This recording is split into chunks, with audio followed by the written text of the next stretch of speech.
Telecom খাতে বড় ধরনের পরিবর্তনের ইঙ্গিত দিয়েছে সরকার। টেলিটককে বিক্রি নয় বরং বিনিয়োগ এনে শক্তিশালী করার পরিকল্পনার কথা জানিয়েছেন ডাক ও টেলিযোগাযোগ মন্ত্রী ফকির মাহবুব আনাম। একই সঙ্গে দেশের প্রতিটি জেলায় এআই ট্রেনিং সেন্টার গড়ার উদ্যোগের কথা উঠে এসেছে।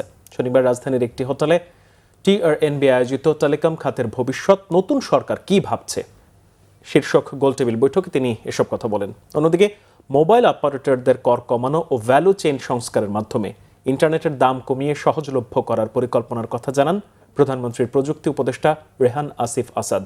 শুভ ইসলামের রিপোর্ট। টেলিকম খাতে বাজার প্রতিযোগিতা ধরে রাখা এবং রাষ্ট্রায়ত্ত প্রতিষ্ঠান টেলিটককে বিক্রি নয় বরং বিনিয়োগ খোঁজা হচ্ছে বলে জানান ডাক ও টেলিযোগাযোগ মন্ত্রী ফকির মাহবুব আনাম। শনিবার রাজধানীর একটি হোটেলে টিআরএনবি আয়োজিত টেলিকম খাতের ভবিষ্যৎ নতুন সরকার কি ভাবছে শীর্ষক গোলটেবিল বৈঠকে তিনি এই কথা বলেন। এ সময় মন্ত্রী বলেন, দেশের প্রতিটি জেলায় এআই ট্রেনিং সেন্টার স্থাপনে কাজ করছে সরকার। অনেকে বলেছেন যে টেলিটককে আমরা বিক্রি করে দিচ্ছি কিনা।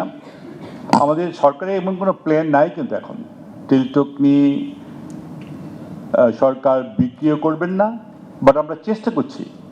ওনারা অ্যারাউন্ড 5,000 to 6,000 crore টাকা যদি আমরা ইনভেস্ট করতে পারি তাহলে কিন্তু we can be at per with গ্রামীণ অথবা রবির সাথে। কারণ ফর্চুনেটলি আমাদের গভর্নমেন্টের তো এখন ফাইন্যান্সিয়াল কনস্ট্যান্ট রয়ে গেছে, যার জন্য এতগুলি টাকা বিটিএসকে দিতে পারছি না, আমরা এই মুহূর্তে দিতে পারছি না। তাই আমরা অনেক সময় চেষ্টা করছি যে G2G বেসিসে কোনো ফাইন্যান্সিয়াল কোনো আনতে পারি কিনা, অথবা কোনো পার্টনার পিপিপি যেটাকে বলি আমরা, সেভাবে কোনো ইনভেস্টরকে ফরেন ইনভেস্টর পাই কিনা।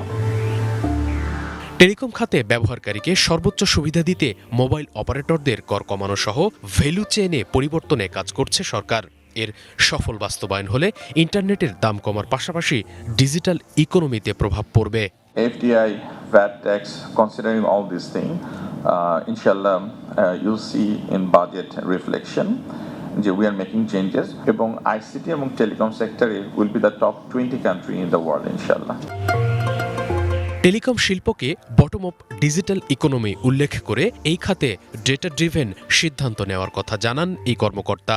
আমাদের ডিসিশনগুলো ট্রেডিশনালি আমি দেখেছি ডেটা ড্রিভেন ডিসিশন ছিল না, উইচ ইজ ট্রু। এবং টেলিকম ইন্ডাস্ট্রি যে ইন্ডাস্ট্রিটা হচ্ছে at the bottom of digital economy, digital ইকোনমির যে বেডরক, এইখানে যদি ডেটা ড্রিভেন ডিসিশন না হয়, that decision cannot be prudent. আমরা চেষ্টা করছি, বাট রেগুলেটর সবসময় ফায়ার ফাইটিংয়ে ব্যস্ত হবে, রেগুলেটরের পক্ষে সম্ভব না। আয়োজনে দেশের মোবাইল অপারেটর সহ স্টেক হোল্ডাররা খাত সংস্কারে বিভিন্ন বিষয় তুলে ধরেন। শুভ ইসলাম, বাংলাভিশন, ঢাকা।